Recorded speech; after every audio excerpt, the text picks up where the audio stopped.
প্রিয় শিক্ষার্থী, আজকের অনলাইন ক্লাসে তোমাদের স্বাগতম। আজ তোমাদের জন্য রয়েছে নবম দশম শ্রেণীর রসায়ন পঞ্চম অধ্যায়ে রাসায়নিক বন্ধন। আজকে আমরা পড়ব রাসায়নিক বন্ধন কি, রাসায়নিক বন্ধনের প্রকার, আয়নিক বন্ধন কি এবং সমযোজী বন্ধন কি। প্রথমে আমরা জেনে নিচ্ছি রাসায়নিক বন্ধন কি। প্রিয় শিক্ষার্থী, তোমরা জানো হাইড্রোজেনের সংকেত হচ্ছে H2,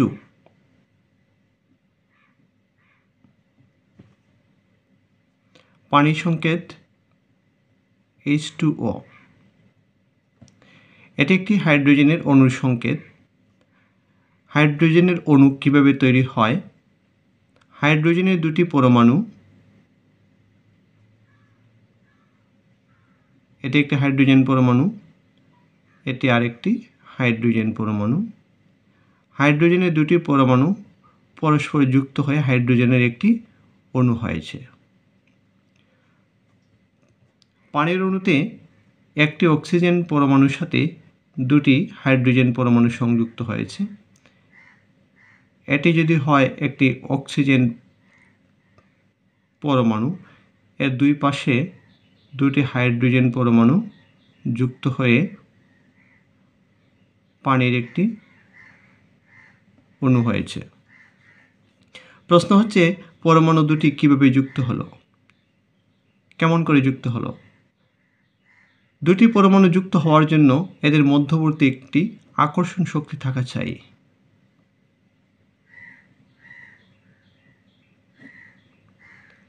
দুটি পরমাণুর মধ্যবর্তী একটি আকর্ষণ শক্তির মাধ্যমে তারা পরস্পর যুক্ত হয়।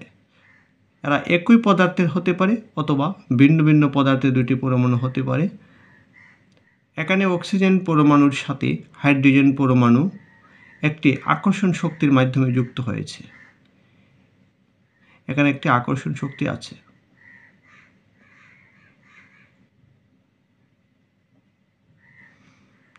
এখানেও একটি আকর্ষণ শক্তি আছে।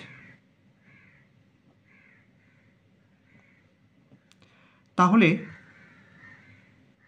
এই আকর্ষণ শক্তিকে বলা হয় রাসায়নিক বন্ধন। তাহলে আমরা বলতে পারি অণুতে পরমাণুসমূহ যে আকর্ষণ শক্তির মাধ্যমে আবদ্ধ থাকে তাকে বলা হয় রাসায়নিক বন্ধন। আমি আবার বলছি, অণুতে পরমাণুসমূহ যে আকর্ষণ শক্তির মাধ্যমে আবদ্ধ থাকে তাকে বলা হয় রাসায়নিক বন্ধন। এখন আমরা আসি বন্ধনের প্রকার।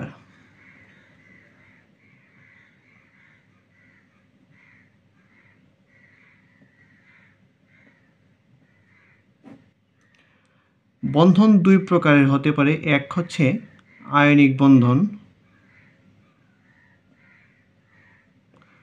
দুই হচ্ছে সমযোজী বন্ধন।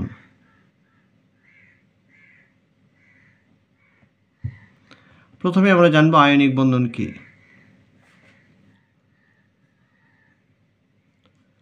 ধাতু ইলেকট্রন ত্যাগ করে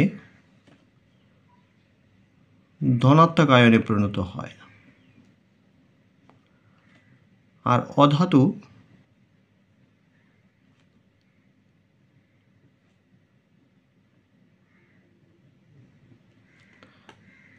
ইলেকট্রন গ্রহণ করে ঋণাত্মক আয়নে পরিণত হয়। যেমন সোডিয়াম একটি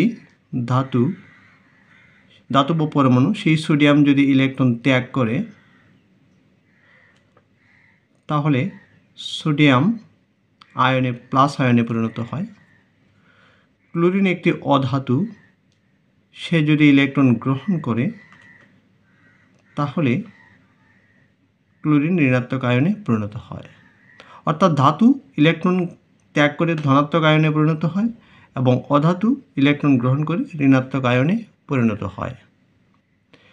এই ধনাত্মক আয়ন এবং ঋণাত্মক আয়ন পরস্পরের আকর্ষণ শক্তির মাধ্যমে যুক্ত হয়।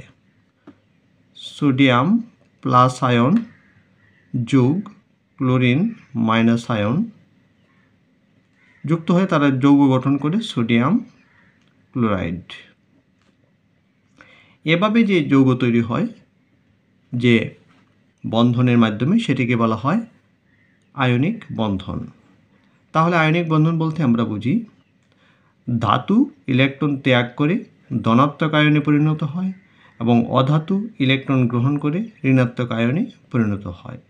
এই ধনাত্মক আয়ন এবং ঋণাত্মক আয়নের পরস্পরের আকর্ষণের মাধ্যমে যে বন্ধন তৈরি হয় সেটিকে বলা হয় আয়নিক বন্ধন। সোডিয়াম এবং ক্লোরিনের মধ্যে যে বন্ধন সেটি হচ্ছে আয়নিক বন্ধন। এখন আমরা জানব সমযোজী বন্ধন কি।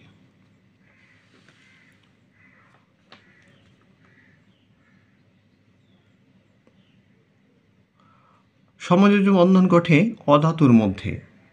অধাতুসমূহ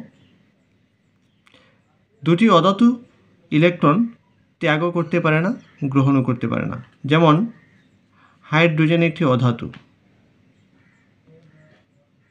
একটি হাইড্রোজেন পরমাণু আর একটি হাইড্রোজেনের পরমাণুর সংস্পর্শে যখন আসে, একটি হাইড্রোজেন পরমাণুর সর্বশেষ শক্তি স্তরে একটি ইলেকট্রন থাকে। এখন এই দুটি হাইড্রোজেন পরমাণুর সর্বশেষ শক্তি স্তরে একটি করে ইলেকট্রন আছে। তারা ইলেকট্রন ত্যাগও করে না, গ্রহণও করে না। তারা যৌগ গঠন করে ইলেকট্রন শেয়ারের মাধ্যমে। তখন পরমাণু দুটি পরস্পরের কাছাকাছি আসে।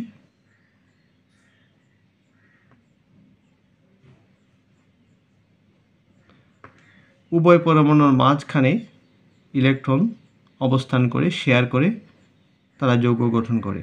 এভাবে যে বন্ধন সৃষ্টি হয় সেটিকে বলা হয় সমযোজী বন্ধন। যখন দুটি অধাতু ইলেকট্রন ত্যাগ এবং গ্রহণ দুটোই করতে পারে না, তখন তারা পরস্পরের কাছাকাছি এসে ইলেকট্রন শেয়ারের মাধ্যমে যে বন্ধন তৈরি হয় সেটিকে বলা হয় সমযোজী বন্ধন। যেমন হাইড্রোজেন হাইড্রোজেন যে বন্ধন সেটি হচ্ছে সমযোজী বন্ধন।